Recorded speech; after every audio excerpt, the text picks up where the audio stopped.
na parte de terça-feira, ouvindo ou não ouvindo a palavra. Abra sua Bíblia em João capítulo 1, vamos ler então os versos 9 até o verso 13. Ali estava a luz verdadeira que alumia todo homem que vem ao mundo. Essa luz verdadeira é Jesus. Estava no mundo e o mundo foi feito por ele e o mundo não o conheceu. João não mede palavras para afirmar e reafirmar que Jesus é o Deus criador dos céus e da terra. Ele afirmou isso no verso 3, ele afirma aqui no verso 10, estava no mundo e o mundo foi feito por ele e o mundo não o conheceu. Veio para o que era seu, porque ele veio para ser Messias, ele veio para salvar o povo de Israel e toda a família humana. Porém, os seus conterrâneos, o seu próprio povo, os judeus, os israelitas, eles não o reconheceram como um Messias. Veio para o que era seu e os seus não o receberam. Verso 12. Mas a todos quantos o receberam, deu-lhes o poder de serem feitos filhos de Deus, aos que creem no seu nome. Aleluia e aleluia. Mas a todos, você e eu, que recebemos a Jesus Cristo, ele nos deu o poder de sermos feitos filhos e filhas de Deus. Você sabe o que significa ser filho e filha de Deus? Jesus foi gerado no ventre de Maria como filho de Deus.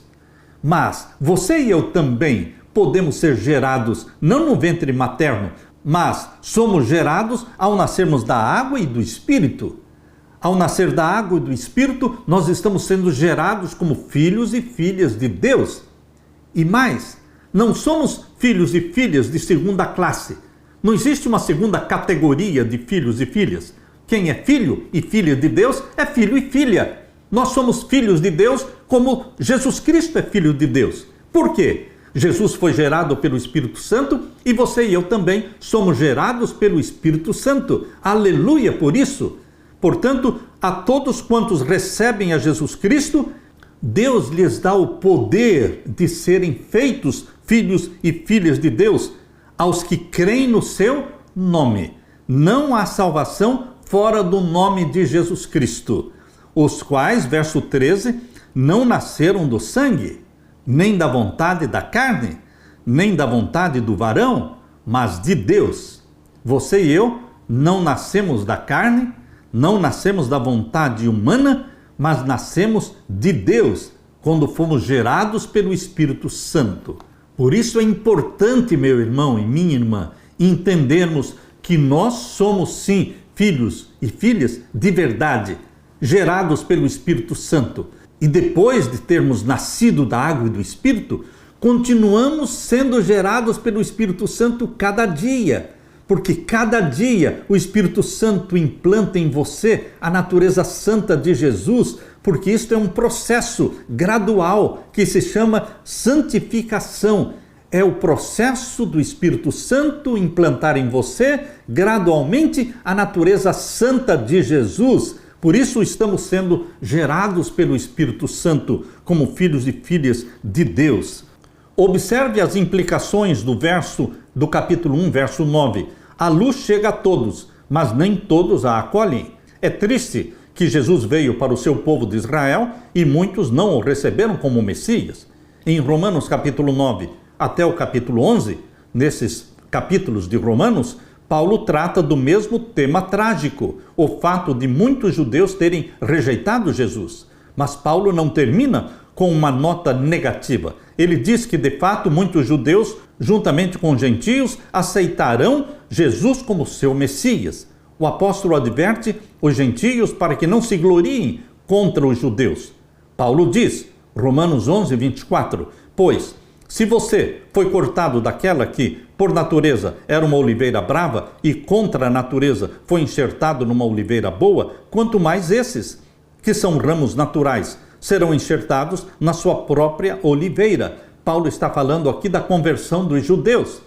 Temos que crer, precisamos crer que haverá uma conversão muito grande dos judeus agora no tempo do fim, antes do fechamento da porta da graça. Quando for aprovado o decreto dominical, queridos, milhares e milhares de judeus fiéis a Deus, que guardam o sábado, não vão querer receber o sinal da besta. Eles amam o sinal de Deus, o selo do Deus vivo. Eles são guardadores do sábado. Porém, eles precisam aceitar a Jesus como Salvador, porque é Jesus quem salva, não é a lei que salva. Por isso, quando for aprovada a lei dominical, milhares de judeus vão ter que fazer a sua decisão ao lado de Jesus. Por quê? Porque eles já aceitam os mandamentos de Deus, porém precisam do Salvador, que é Jesus Cristo. Ao contrário, milhares e milhões de protestantes, de evangélicos, que abraçam a Jesus como Salvador, mas rejeitam os mandamentos de Deus, eles terão que fazer uma decisão ao lado dos mandamentos de Deus.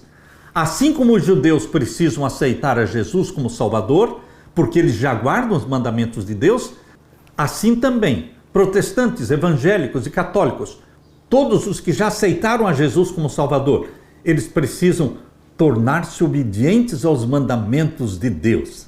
Porque Jesus disse em João 14,15, se me amardes, guardareis os meus mandamentos. Não pode existir amor a Jesus Cristo sem ser demonstrado através de uma obediência voluntária, uma obediência por amor. Por isso Jesus disse, se me amardes, guardareis os meus mandamentos. A salvação é em Jesus Cristo, mas a salvação em Jesus gera em você o espírito de obediência. Por isso, meu querido irmão, seguindo a mesma ideia, João diz que todos os que receberam a Jesus como Salvador se tornarão filhos de Deus. Isso acontece quando cremos em seu nome. João 1, verso 12. Aqui está a ligação entre o prólogo e a conclusão do Evangelho de João. Em João capítulo 20, verso 31, o apóstolo explica por que ele escreveu este livro. Assim, a introdução e a conclusão do Evangelho formam uma espécie de unidade. Essa ligação aponta para o objetivo central do Evangelho de João, que as pessoas sejam salvas crendo em Jesus como Salvador. Como a sua vida, meu querido irmão, foi transformada quando você se tornou filha ou filho de Deus? Quando nos tornamos filhos e filhas de Deus, é porque fomos gerados pelo Espírito Santo. Mas o Espírito Santo que nos gerou e continua nos gerando, ele imprime, ele grava, ele escreve os mandamentos de Deus no nosso coração. Não pense que o Espírito Santo despreza os mandamentos de Deus. Não. Abra sua Bíblia em Hebreus capítulo 8. Hebreus capítulo 8, vamos ler aqui o verso 9. Não segundo o concerto que fiz com seus pais, no dia em que os tomei pela mão para os tirar da terra do Egito, como não permaneceram naquele meu concerto, eu para eles não atentei, diz o Senhor, porque este é o concerto que depois daqueles dias, ou seja, no Novo Testamento, este é o concerto que farei com a casa de Israel, diz o Senhor. Porei as minhas leis no meu entendimento, e em seu coração as escreverei, e eu lhes serei por Deus, e eles me serão por povo. Queridos, no Novo Testamento, o povo de Deus é o Israel espiritual. São aqueles que abraçaram a Jesus como Salvador, que foram gerados pelo Espírito Santo, e o Espírito Santo escreve na mente deles, no coração deles, os mandamentos de Deus. Porque é o que diz aqui em Hebreus capítulo 8, verso 10. Porque este é o concerto que depois daqueles dias farei com a casa de Israel, diz o Senhor. Porei as minhas leis aonde? No seu entendimento, e em seu coração as escreverei. E então eu lhes serei por Deus, e eles me serão por povo.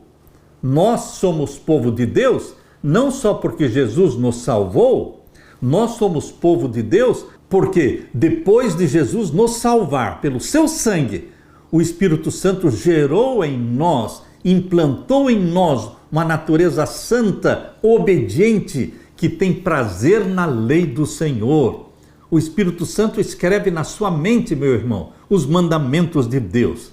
Então, é impossível alguém verdadeiramente salvo em Jesus Cristo e gerado pelo Espírito Santo que não ame os mandamentos de Deus.